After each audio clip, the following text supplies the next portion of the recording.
So we've been kind of headed toward this moment the whole the whole year. This is when someone told their pastor, "This is where you stopped preaching and started meddling." So this might feel like that. We'll see how this goes.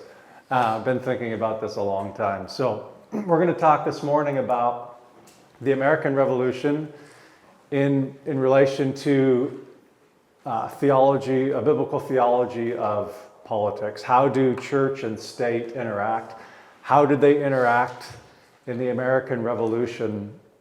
And I do want to say up front that I do want to approach this humbly. It really is a very complex thing to try to disentangle. And some of the things I'm saying this morning are not, well, probably much of what I'm saying is not inspired scripture. It's an attempt to try to understand history. So I welcome your vigorous pushback. What I'm saying, I'm not claiming it's gospel. So please do feel free to push back on me. We're going to say some things that are not controversial. We're going to say some things that probably are controversial. So here we go. From the first line, there are 194 other nations you can live in. That's right. That's right. Newton's reading ahead. So I read this in someone else's book. He said there's 195 nations on earth today. Of those 195, only 5 of them do not claim to be some type of democratic republic. 4 of the 5 are Middle Eastern Islamic states. The 5th one is, I think, the Vatican. That's crazy when you think about the fact, even a lot of these countries are completely disingenuous, right? The name of North Korea is the Democratic People's Republic of North Korea, right?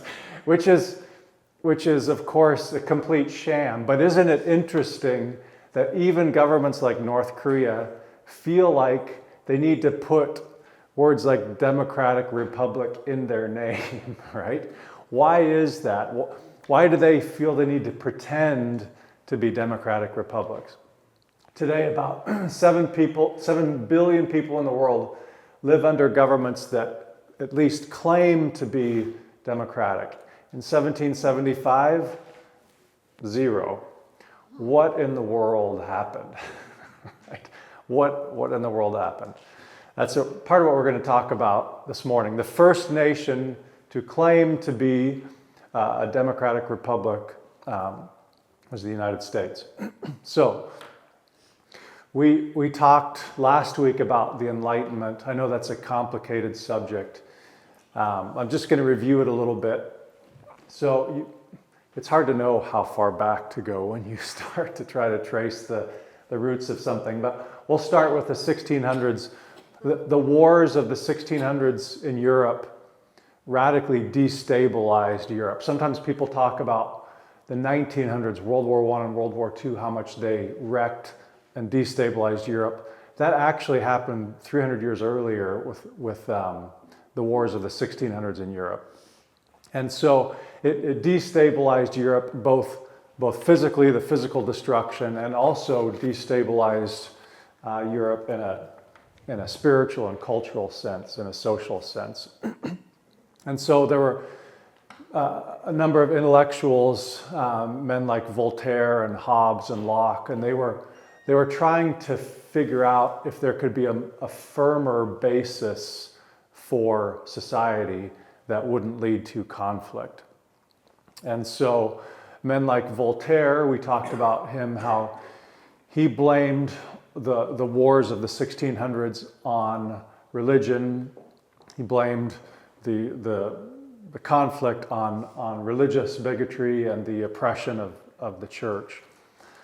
And in the late 1600s, this is a quote, I think it's accurate. It said, for the first time since Constantine, which was almost 1,500 years earlier, for the first time since Constantine, the commanding heights, the intellectual heights of European culture have been wrested away from Christians. Does that make sense? So the principles of the Enlightenment are: we must break free of superstition and the oppression of the church. We have to leave behind our childhood ignorance, always being told what to do and how to think by the church. We have to learn how to think for ourselves. It struck me this morning, I think for the first time, when Pastor Zeke was talking about Genesis 3 and the lie of the snake, how much the Enlightenment just recycles the exact lie of Satan's lie to Eve. Like, you shall be as God. You shall know everything. Did God really say that, right? That they wanted to come up with a rational basis for society. They wanted a universe that could be run on Newton's mechanical laws that were cool and clear, clear reason instead of all of this fevered religious stuff. Right? They wanted to move from darkness to light. That's why they called it the Enlightenment. Scientific discoveries. Newton was the most prominent scientist, but scientific discoveries meant that God is no longer necessary. That we figured out the laws of the universe, and the universe just runs on its own. So why do we need a God? Among the common people, Christian belief was still widespread and pervasive and deeply rooted in society at the grassroots level. But among some of the educated elites who were really influential, these ideas were really getting challenged at their core. Many leading intellectuals of the Enlightenment believed that society still needed Christianity for the good order and the stability of society, to make moral, virtuous people. Other leading intellectuals of the Enlightenment thought we can just dispense with this God stuff altogether. Deism was the popular belief of the popular theological belief of God of the Enlightenment. It was kind of a convenient halfway house out of Christianity, I would argue, a way station heading away from Christianity, but it allowed an explanation for why the universe exists, right? And it still allows for a universe that has a moral order. The metaphor that was used all the time was the watch, right? That God was like a cosmic watchmaker who made the universe, wound it up, and then just set it down and kind of backed away from it. And so now we need to figure out the mechanical laws of the universe, which God built in, and then we need to run society on those mechanical laws with rational decision making made by experts. Does that make sense? Where does life come from in that worldview? Well, it's created by God.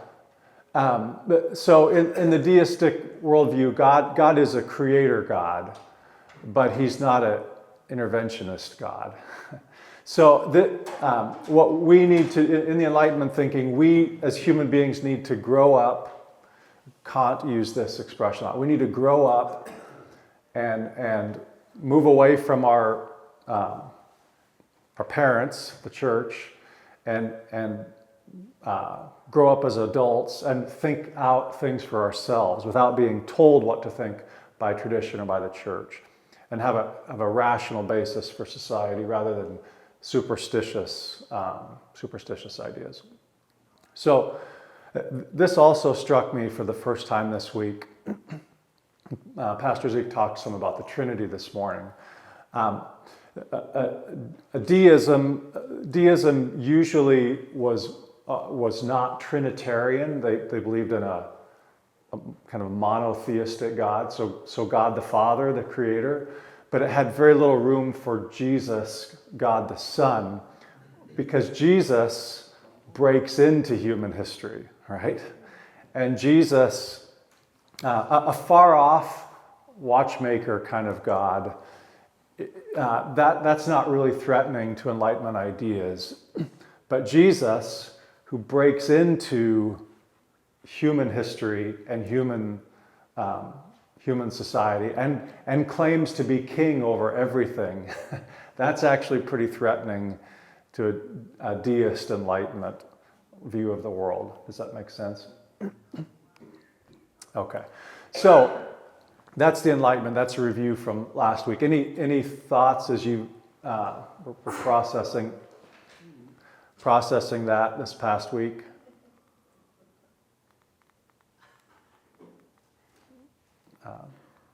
Sorry, that's.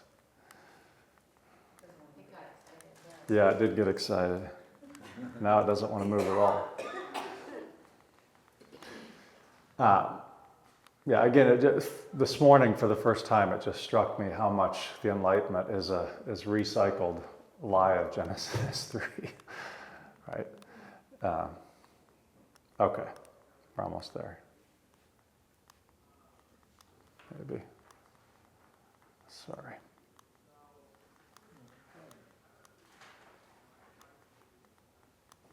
Okay, so the French Revolution, which began, if you notice the dates, it's very shortly after the American Revolution. So we're jumping out of order just barely, because I want to look at a society that tried to implement in a unalloyed way the principles of the Enlightenment. So that was the French Revolution, which lasted about 10 years. The first grand experiment in a purely secular Enlightenment state. And it ended up being a bloody disaster. The population of France, I should have looked this up, a large percentage of the population of France died during the French Revolution. During the 10-month reign of terror, which was sort of the height of the French Revolution, there were about 40,000 deaths. There were 17,000 judicial governmental executions. In total, about 100,000 deaths in the French Revolution out of a population that wasn't that big. I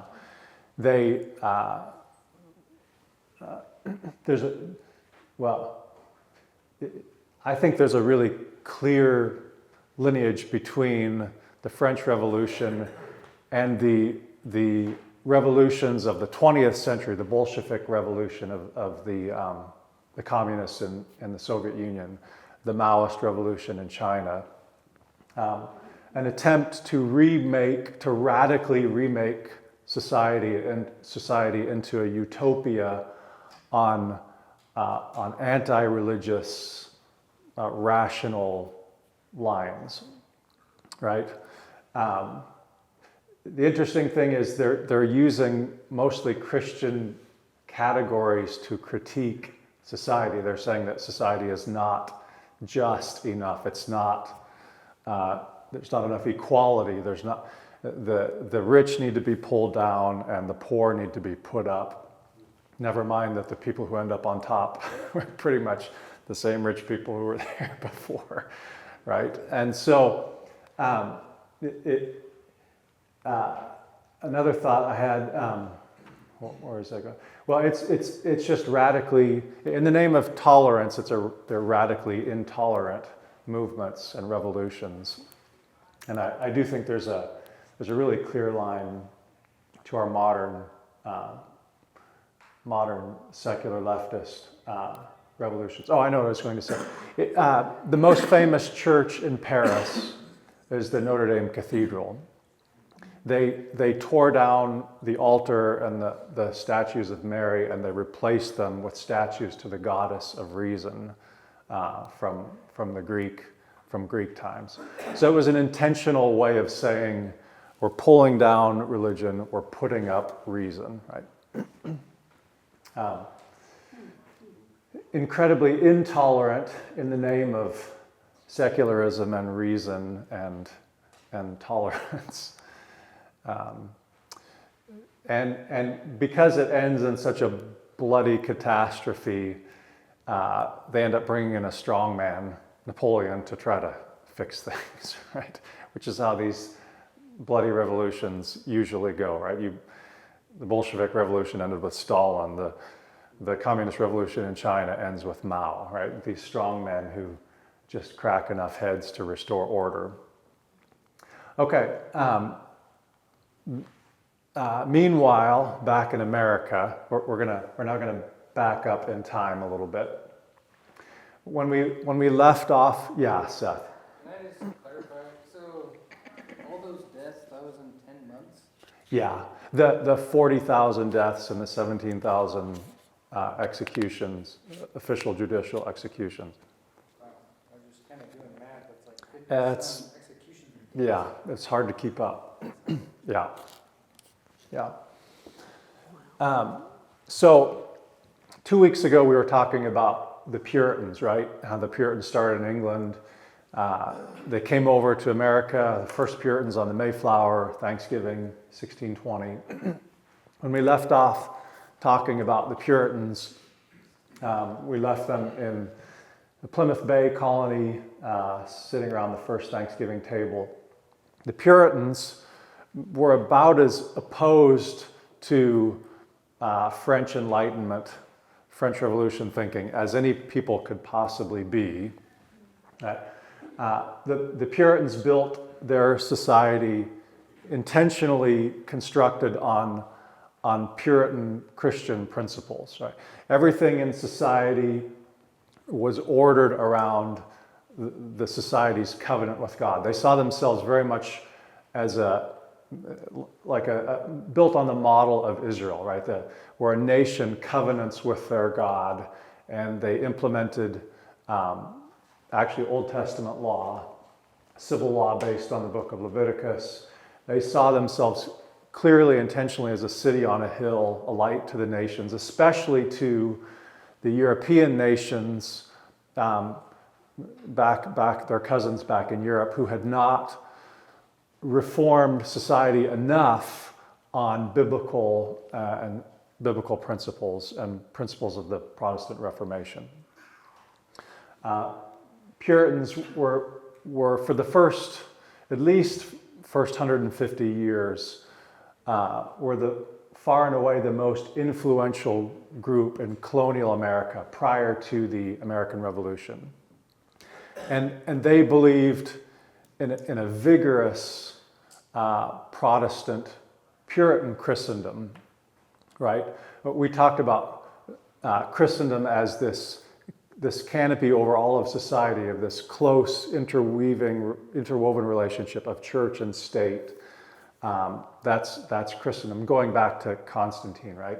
And the Puritans in no way were repudiating Christendom. They wanted a Puritan, Reformed Protestant Christendom as the umbrella over all of society.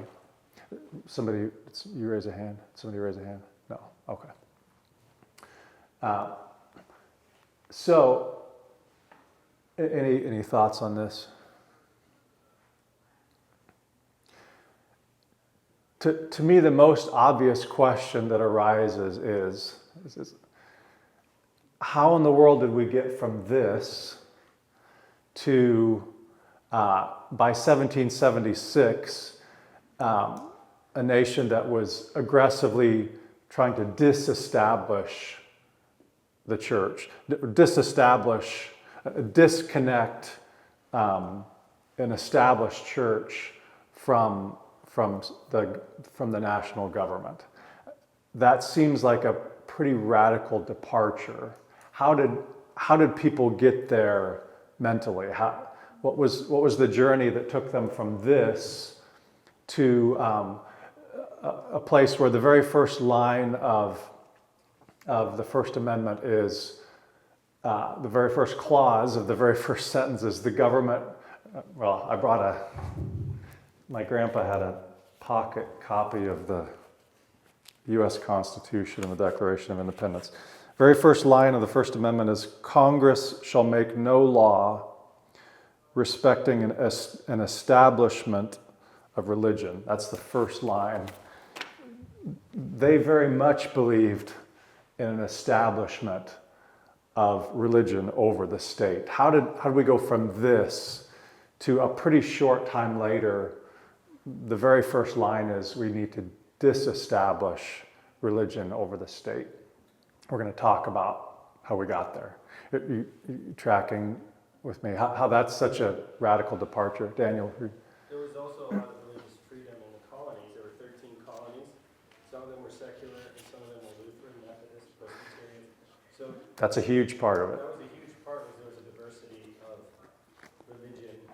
That's it. Which Yeah. religion was going to be in charge. Yeah, that's a huge piece of maybe the biggest piece of the puzzle is, if you're going to have an established state over the whole nation, how in the world can we agree? Is it going to be Anglican? Is it going to be Puritan? Is it going to be Presbyterian? Is it going to be Baptist? There's no way we're going to be able to agree on this. So maybe we should just put that on the shelf, right?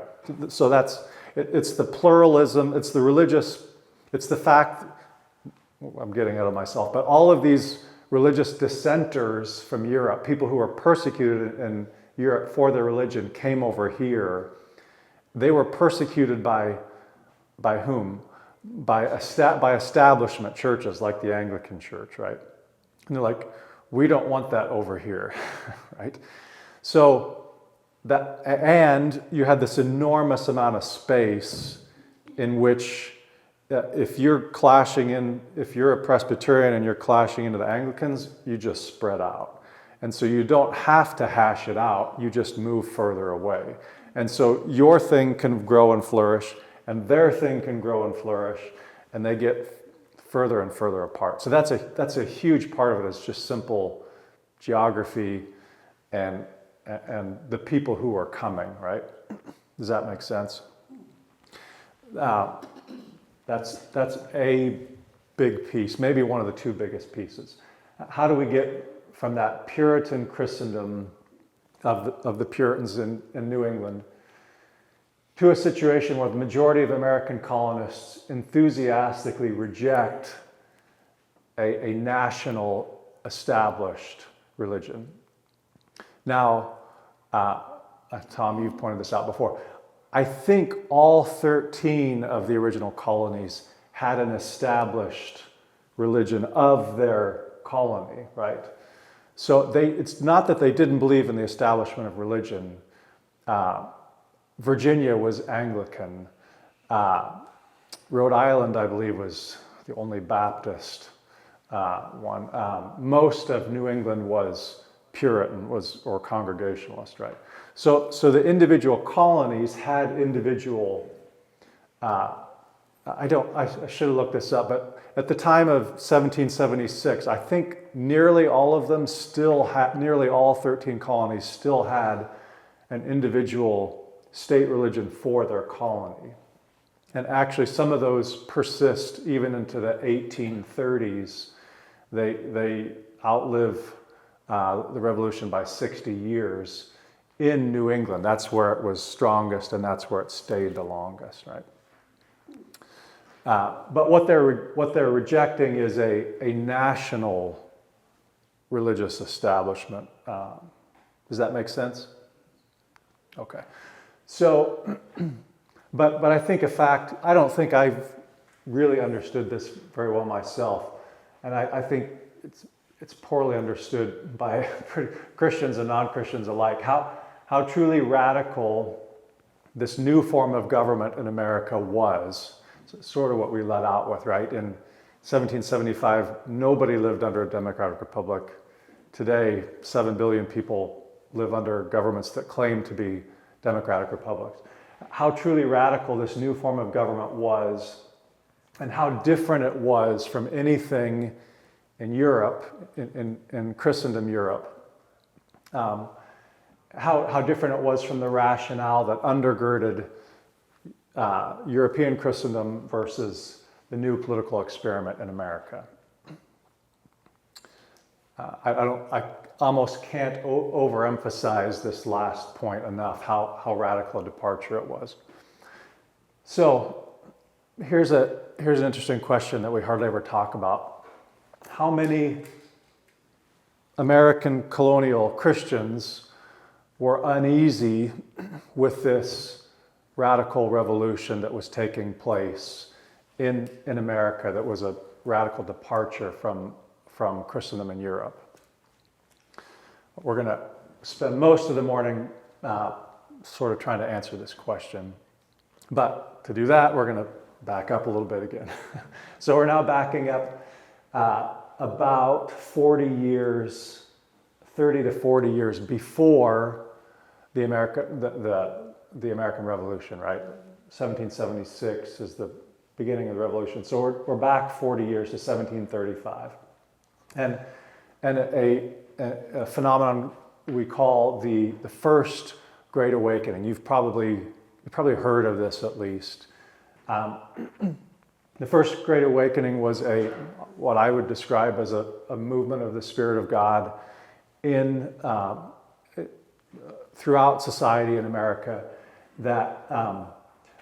So the Puritans had already been in New England for 100 years, but there was already a lot of what you could say drifting away from the purity of their Christianity, and this is in some ways what we think of the original American revival, right?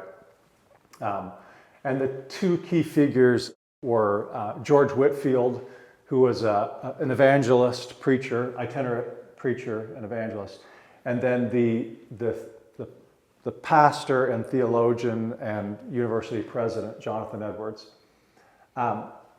These men were both, I know Edwards was a Puritan. I don't know what anybody know what George Whitefield's original, if he was Puritan or Anglican, I'm not sure. But they were both very theologically conservative, very gospel-believing people, right? Bible-believing people. And neither of them was terribly interested in political questions. They were primarily interested in questions of personal salvation and personal discipleship, right?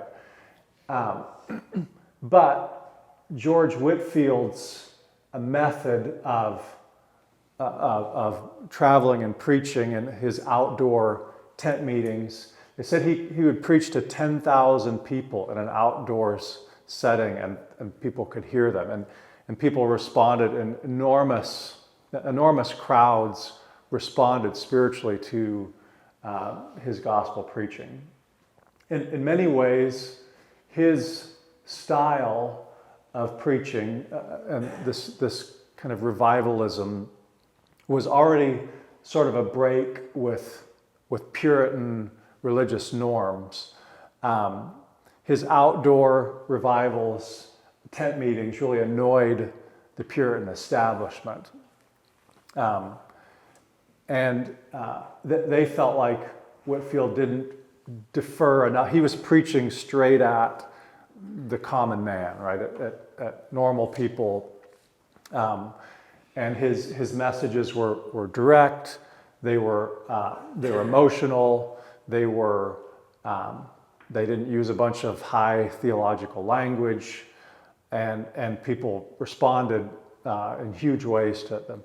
Now, lest we be too hard on the Puritan establishment, I thought about this. If an evangelist showed up in Central City and he had a real charismatic personality and he started doing tent meetings in the Central City Park on Sunday mornings, and a whole lot of people started leaving here and going there, our pastoral staff would probably get a little nervous about this too, right? Like, who is this guy?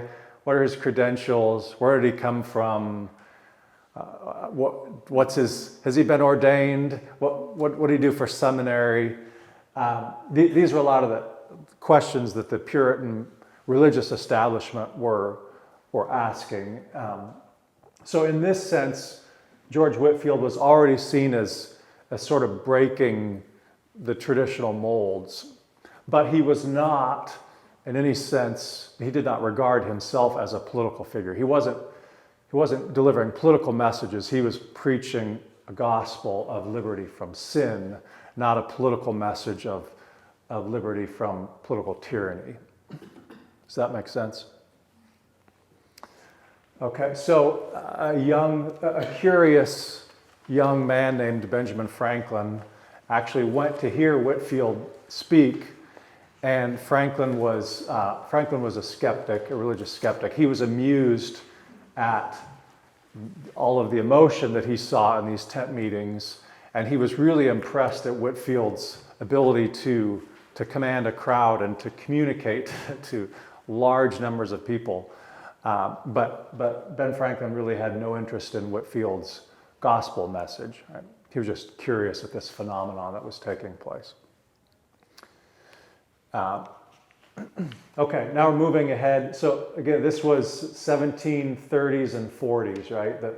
The First Great Awakening. Now we're going to move ahead into the 1750s and 60s, so we're kind of going one decade at a time. The French and Indian War was a really formative event.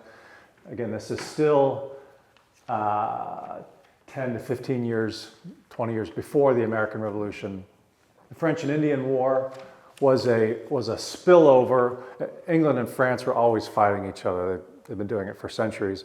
Their war France had colonies in North America. England had its colonies in North America. That war kind of spilled over into the New World, right?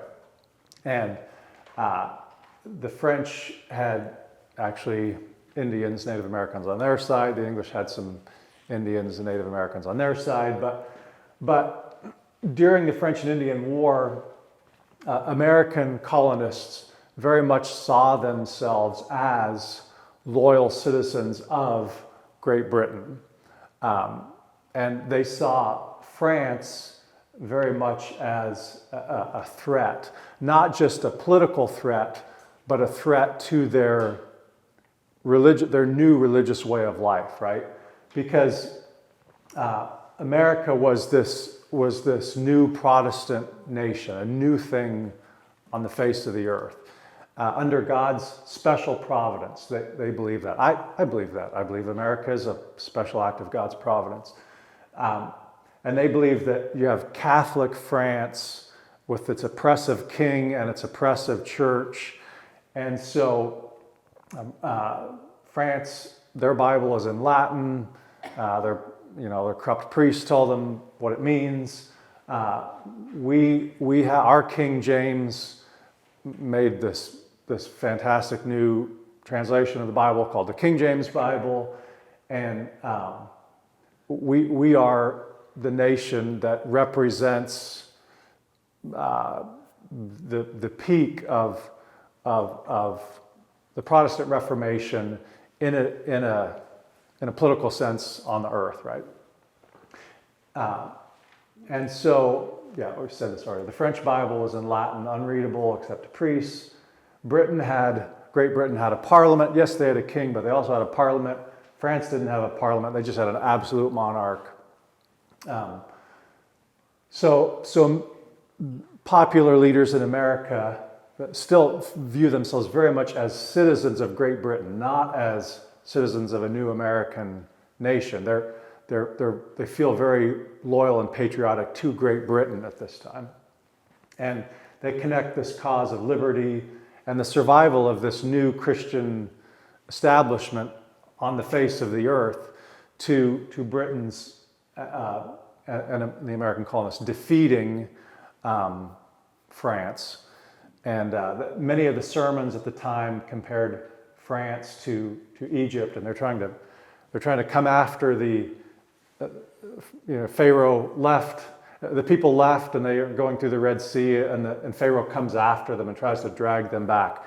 That was a really common metaphor that was used in pulpits at this time. It did strike me again this morning. My brain works in weird ways, but Genesis 1, 2, and 3, God creates man, places man and woman, places them in the garden. Everything is perfect. They screw it up, right? We know how that story goes.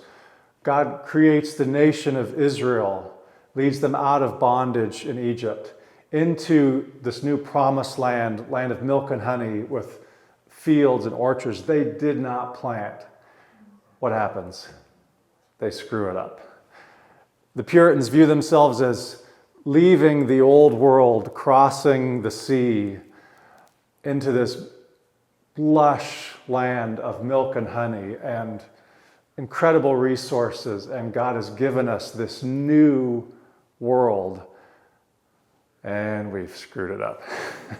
Right? So it is odd and kind of surprising in retrospect to me. Maybe it's not surprising to other people, but this fear of French tyranny, the tyranny of the French king, turned pretty rapidly. I would say in about 15 years, 12 to 15 years, that kind of flipped. And the American colonists went from feeling very patriotic toward the British king to, in a really short amount of time, starting to think the same way about the British king and his tyranny as they thought about the threat from a French king and his tyranny. So about 1760, the sentiments, the political sentiments of the colonists began to turn on their head in a remarkably short amount of time. And this, I'm still trying to figure this out. This still kind of baffles me a little bit, how things changed this quickly as they did. So we hear this question over and over and over. I've got a whole bunch of books on my shelf arguing that America was a unalloyed, an unblemished establishment of Christianity in the New World. I'm going to challenge that idea a little bit, and you can judge for yourself. But I'm going to make a case that it was not this perfect, pure version of Christianity that went into, that was the theology for the American Revolution. What did Christianity have to do with the American Revolution and the founding of the new American government? So some people, again, I have a series of books, mostly people have given me on my shelf, that claim that the founding of America was an entirely Christian project, unblemished by any secular influences. If you listen to leftist, secular thinkers, they will tell you that the American Revolution was an entirely unblemished secular project, and Christianity had almost nothing to do with it. I think the truth is somewhere in the middle. In reality, a lot of different ingredients went into the cake of the American Revolution. Some of them were strongly biblically Christian, theologically sound arguments. Some of them were strongly influenced by political ideas of the Enlightenment. And it is not easy to disentangle these various threads and motives and streams that went into the American Revolution. Sometimes, though, it seems like, I think it is fair to say that like pure versions of the Enlightenment and pure versions of Christianity don't fit together very well. They're not natural. They're basically, they can't both be true, right? I think we've established that last week. Does this make sense so far? Stop me if there's something that, like, what about this?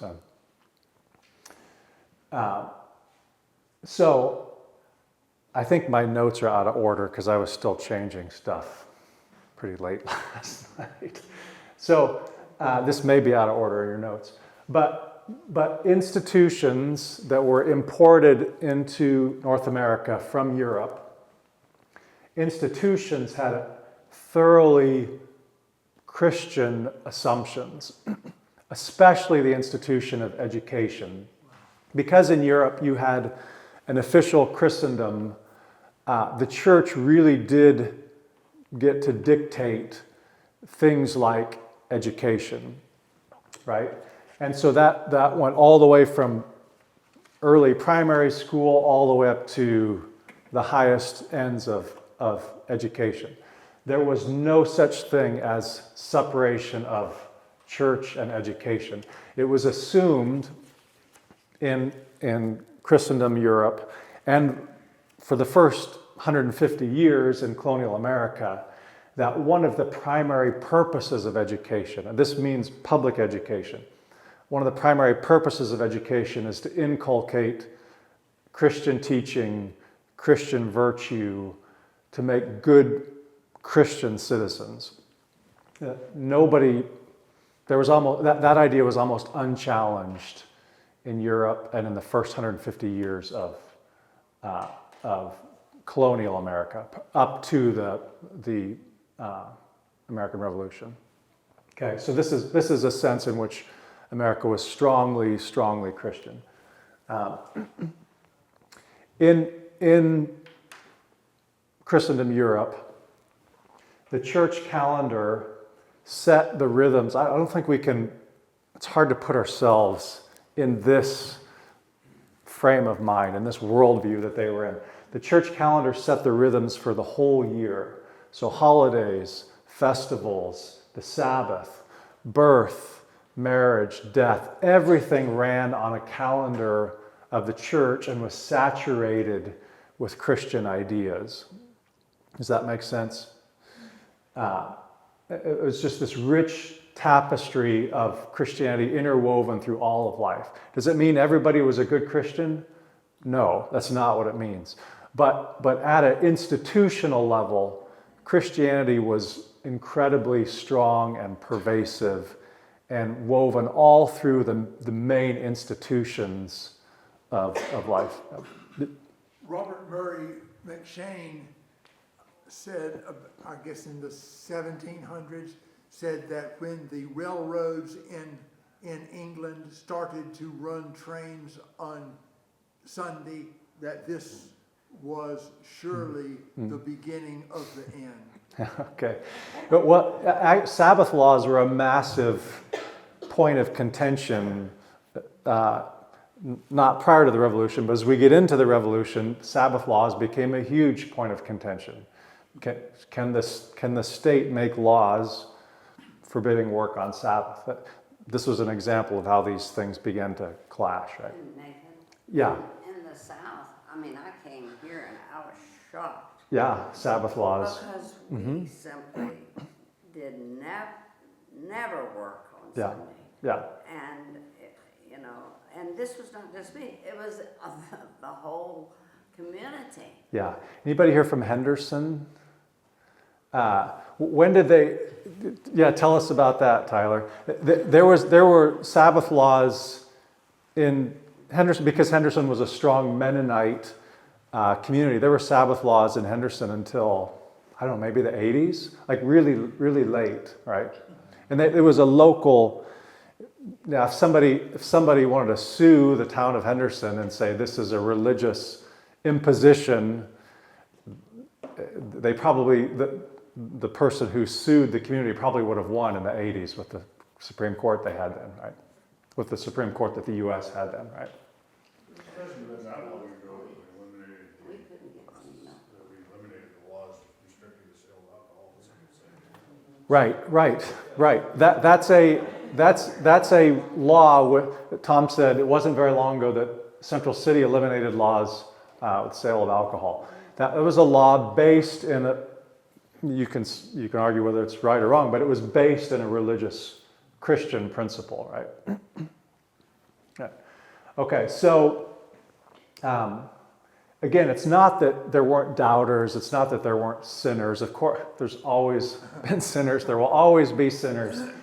But the default assumptions of institutional, of the primary institutions of society were deeply, deeply Christian assumptions. And there was also, this is prior to the Enlightenment, there was a strong sense that there's no division between the natural and the supernatural world. In fact, they wouldn't have used those concepts. It's just one world where God penetrates all of life, right? It's a porous, the spiritual realm and the quote-unquote natural realm. I don't even like to use that term because there's nothing. If you believe in creation, you don't believe that anything's strictly natural, right? They're porous and transparent to one another, right? So I think this would have been an example that some people said was superstitious. I think it's really beautiful. They would have a ceremony to bless their plow every spring before they took it out and broke ground with it. I think that's kind of neat. If you just say, God bless my plow, I'm going to go farm, you know. It was just, that was the default assumption. Again, you had doubters, you had bad Christians, but very few people would have said, hey, I'm a skeptic, I don't believe in any of this stuff, right? We shot guns, I shot guns, and my brother and father shot guns every single day, Except on Sunday. Sunday. I mean, Daddy, you know, crows are smart. I mean, stay a million miles away. The crows Monday like through Sunday? Sunday, right outside my window, a crow was sitting 25 yards away on Sunday. On Sunday. Yeah. We could have some fun with that, couldn't we? So, of course, this extended to political institutions. Politics was under the assumption that, and again, I'm talking now about Europe, but also into the early colonial America, the assumption that society ought to live under the authority of King Jesus. That nation, not just individuals can be discipled. When Jesus said, Matthew 28, go and make disciples of all nations, he actually meant nations. Not just individuals. Yes, individuals, but also nations can be obedient to God or they can be officially disobedient to God. Does this make sense? So I'm making a case right now for the deep, pervasive Christian biblical currents that went into the founding. Strong Enlightenment currents that also flowed into this wide river. But does that make sense? Okay. I think it's really helpful. So we have these debates. Is America founded as a Christian nation? Was it founded as a secular nation? I think it's a lot more helpful to have a sliding scale and to say over here on this end of the scale is strong biblical Christianity. Over on this pole, the opposite pole, is a basically atheist, rationalist Enlightenment thinking. And in between is actually where most people lived. And we're gonna try to break down, and I'd also say there was a sliding from one pole to the other as time went on. But on one end of this scale, on one pole, you had conservative, Bible-believing, evangelical loyalists. What's a loyalist? It's somebody who did not believe in the American Revolution, who wanted to be loyal to the British crown for theological reasons, for Romans 13 reasons. 2 out of the 3 Christmas hymns we sang this morning, I don't know if you noticed this, were by John and Charles Wesley. I think some of the greatest theologians in the English language. Beautiful, beautiful, rich theological words, which is why we use them. That would be way over here. Then you have, I'm going to use a 5-point scale to try to make this a little more granular, right?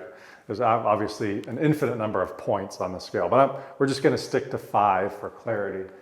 A second point, as you move this way, you had conservative, evangelical, Bible-believing patriots who believed in Jesus, believed in the Bible as the authority of life, and believed in the legitimacy of the revolution to overthrow the British crown. Okay, so the most famous among those, probably Patrick Henry, Sam Adams, John Dickinson, probably the 3 most influential, or at least the 3 most well-known people who fit in that camp. All right. Okay, group 3, this is somewhere in the middle. You have people who are conservative in their worldview, conservative in their outlook, but perhaps starting to get shaky in some of their theology toward away from biblical gospel theology towards something that looks more like, maybe more like deism. It's starting to get a little fuzzy. They had a deep belief in God, deep belief that society should be Christian. The most famous among these, George Washington, John Adams, Alexander Hamilton. Washington and Adams in particular, deep belief in God, deep belief in order, had an abhorrence for what was happening in the French Revolution, looked at that and said, please, not us. That's not us, right? Okay, so does this group make sense? Yeah, now we're going to move a little bit further toward this end of the poll. Men who I would argue did not have a naturally conservative worldview. Their worldview was much more influenced by Enlightenment philosophy. They were not Orthodox Christians. They would, our church 10-point doctrinal statement or the Apostles' Creed, Thomas Jefferson would have signed up for very little of our 10-point doctrinal statement, would have affirmed very little of it. Mostly deists. So the most famous among these are Thomas Jefferson. Everybody knows his significance to the Revolution. James Madison, who's considered the father of the Constitution, wrote most of the U.S. Constitution. And then Ben Franklin, one of the few people who would openly admit to being a deist while he was alive. Also kind of an open philanderer. Their morality in some cases sort of lined up with Thomas Jefferson slept with his slaves. It's now been documented with DNA testing. Anyway, so okay, all the way over to this end, you had radical anti-Christians, the most famous being Thomas Paine. These guys were actually pretty thin on the ground in America. They were thick as thieves in France. There were not very many of them in America, but Thomas Paine he wrote the most published tract in 1776, which was wildly popular. He wasn't, at this point, giving away his theological beliefs so much. He did that later. So does this make sense, kind of this more granular sliding scale of revolutionary American Revolution influencers? The radical, I'm making this case, you can disagree with me, but I would argue that the radical Enlightenment ideas and the conservative Christian streams of the Revolution flowed into this river that have been kind of mixed up ever since. Tom, I see you nodding your head. Would you? If you've not toured DC and looked at the monuments and seen, both of those streams of influence are pervasive. Mm-hmm. If you go to the National Cathedral, you've been there, this what do you call it, a rotunda, and it has all of these, instead of saints, like Peter and Paul, and it has people like Jefferson and Adams and Madison and Alexander Hamilton. Yeah, I would say it's that to me smells like idolatry.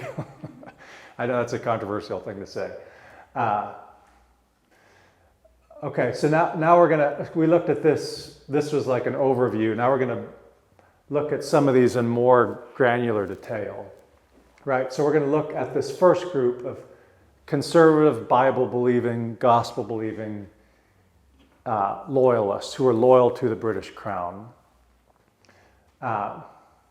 Actually, this is probably a good stopping place because we're going to start into it. Just give you guys a chance to kind of process what we've said so far. I know this kind of cuts against some narratives that a lot of you probably heard a lot of your life. So if this is a struggle, again, push back. I'd like to, can you connect the dots in my funny way of thinking? Yeah. A lot happened in the 1600s. Mm-hmm. We had the Reformation. 1500s was the Reformation, yep. So was the Puritans springing off of the Reformation? They were. They saw themselves very much in the tradition of the Protestant Reformation. In fact, they felt like they were the only ones who, the reason they were called Puritan, I think that was a derogatory name that somebody else gave them initially, but eventually they embraced it. That they felt like the Reformation didn't go far enough in purifying Roman Catholic elements from the new Protestant churches. So they wanted anyway, they felt like it didn't go far enough in rejecting the old Roman Catholic system. So the Bible that they probably carried, would that have been the King James Bible? Or Actually, they had I think you mentioned this, the Geneva Bible, which predated the King James Bible, which was a translation into English. Is Geneva Bible in English? I think it is. It's weird that it is because it's Geneva, Switzerland. But yeah, their Bible, they actually did not like King James. They initially were hopeful that he would be friendly to their cause, but when he came to power, he really did not like them. And he said, I'm going to drive them from this land. And he actually did. That's why they came to America. One more question. Who defined republic? Who probably put the definition of republic? Who defined the word republic? Yeah, I mean, if we were the first nation, Mm-hmm. obviously them, like Ben Franklin, may have that. Mm-hmm. If we can. Tom, you want to try to answer that question? I'm not there, but I'll try to find an answer. I'm not a political theorist. I only play one on TV, right? I just piddle around with it. I've always understood the Republican idea. So democracy means one man, one vote, one woman, one vote. The ancients didn't like democracy because they thought that can turn into tyranny too. You have the tyranny of the mob, just voting for stuff. So they tried to balance that out with a republic.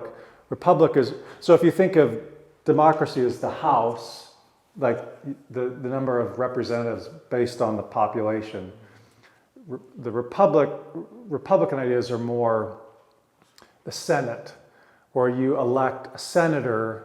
And he's not necessarily, he gets elected once every 6 years instead of every 2 years. So he has a bit more independence to use his wisdom and discretion. Yeah. The senators, until semi-recently, were selected by the states to represent them. They were not elected by the people. So there was by the state governments to represent the interest of each state. Right. There was actually a sense that pure, straight democracy, like straight whiskey, is not good for you. It's too susceptible to the whims of the mob, right? If we got up every morning and had a new election over what our laws were going to be today, that would be a pure democracy, which would not be very workable, right? So you need to have some balancing between democracy, but also people that you entrust to make decisions that they don't have to put their finger to the wind every morning and figure out what the mob wants. Does that make sense? Tom, does that sound fair? Yeah, republic is not a new word with America. It was used by the Romans to describe what they had. Yeah, a lot of this goes back to Plato and Aristotle. And, yeah. So a lot of the idea that republic is not unique to Christendom either. It flows back through some of the same Enlightenment streams we've talked about, because copying Rome and The Roman Senate, the Roman Senate was not an elected group of people. They were before the church plunged us into the dark ages, as the Enlightenment would say. right, We had this beautiful form of government, and so. which is really a dishonest story too. But yeah, For yeah. sure. But the idea of a republic then is just that we have some authority derived from the people below us, as opposed to top down. Probably more of the concept. But yeah, you take that all the way to democracy, which some city-states in Greece did, but even there you had people who were eligible to vote and people who weren't. I forget where I read it. The founding fathers thought of democracy as two wolves and a sheep sitting down and voting on what they have for supper. That's good. I don't know if you heard that. He said some of the founding fathers thought of democracy as two wolves and a sheep sitting down and having a vote about what they're going to have for supper. Yeah. Democracy is not. Every system has inherent problems to it because we are sinful people, right? That was one of the things we tried to say at the very beginning of this class is there is no perfect system that is so good that it will work regardless of whether or not God is honored and people are virtuous, right? Yeah, Newton. Didn't Churchill say that a democracy is the worst form of government, except for all the others? Except for all the others, yeah. Yeah. So Nathan, so whether you think that America was formed on purely Christian ideals or biblical ideals or not, how does where we're at today, how does that influence our thinking where we are today? If I had a little more time, I was going to talk about the case that's in front of the Supreme Court this week. The Biden's Justice Department is suing the state of Tennessee, and it's gone to the Supreme Court. The state of Tennessee said that it's not okay to cut healthy genitals and healthy breasts off of teenage kids. We're going to make a law against that. And Biden's Justice Department said that's an infringement of their rights. You can't forbid them from doing that. This is the stuff that flows downhill from Enlightenment thinking. Sort of the logical endpoint of Enlightenment thinking is you do you, have it your way, right? And there is no definition of a human being. That's the logical endpoint of the Enlightenment. It's obviously radically different from the Bible's view of human nature as fixed and created and given and received. And again, these things get tangled up, and we're dealing with the consequences in the Supreme Court this week.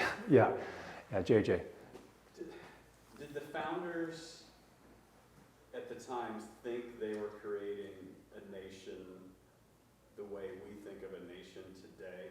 That question makes sense. Yeah, that's a good. JJ asked, did the founders at that time think they were creating a nation the way that we think of a nation today? I think the answer to that is they didn't envision a federal state. I think that's what you're getting at, right? Kind of, yeah. I mean, we talk about, we've been taught in school, here's all the countries and the categories. Did they think they were doing one of those? Or did they have I think they did have a conscious sense that they were doing something that was really remarkable in human history. I mean, they said that all the time. A lot of them thought it was something remarkably Christian that they could establish. We're going to talk a lot more in the next. We have 2 more weeks, so then Christmas, and then we'll be done with this class. So. At least the political theology class. So a lot of what we're going to talk about the next 2 weeks is those kind of questions.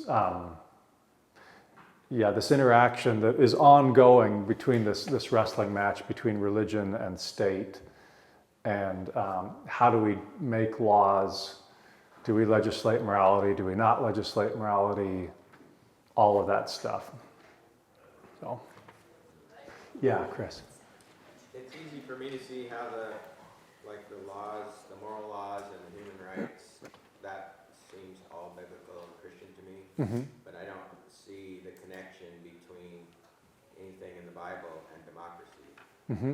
Is that democracy? Yeah, Chris said it's hard to see in the Bible a chapter and verse where it says democracy is the system, the way to go. But you're right, because it doesn't say that. The Bible is maybe not as prescriptive as we would like about specific forms of government. It just isn't. Now it's prescriptive about how human beings should act, but it's not prescriptive as to forms of government. I would agree with you on that. Maybe somebody would disagree, but yeah, Les. I'm very young to go back there. The French Revolution, why, I didn't quite get the connection between all the people that were killed and why. Most of them, a lot of them were religious, were priests, religious people. Anybody who thought that the revolution was not a good idea. So the king got executed, the king's family, the noblemen's. You could think of it a lot like the communist revolution in China or Russia, where they axed, literally, guillotined the prominent members of society, doctors, aristocrats, and a lot of people who were enthusiastic supporters at the beginning ended up getting their heads whacked off midway through because it got out of hand. So Yeah, the people who started it became victims of it. Yeah, because they became prominent. Yeah. So once they became prominent, well, then they were part of the problem. That's the problem. Yeah. I wish Voltaire died, I think 2 years shy of the French Revolution. He would have been an enthusiastic supporter at the beginning. He would probably not have survived because he was an aristocrat. Yeah. All right. I appreciate the good questions. Tom, would you close us in prayer?